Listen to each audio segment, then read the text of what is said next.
হঠাৎ ঝমঝমিয়ে বৃষ্টি।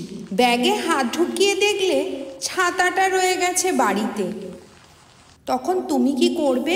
একদিন ভোরে রিক্সা ধরে অফিস যাচ্ছি। আকাশ হালকা মেঘলা। ভাবলাম, এমন একটু ছিটেফোঁটা বৃষ্টি আমার কি করবে?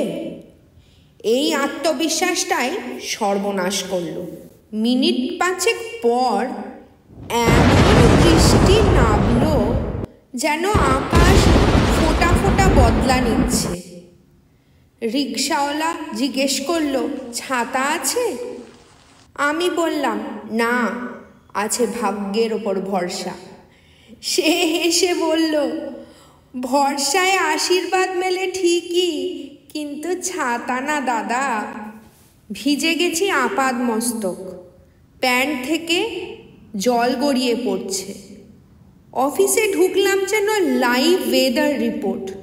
সহকর্মী তাকিয়ে বলল, কি হে ভাই, নতুন ওয়াশিং মেশিনে নিজেকে ধুয়ে এসেছো নাকি?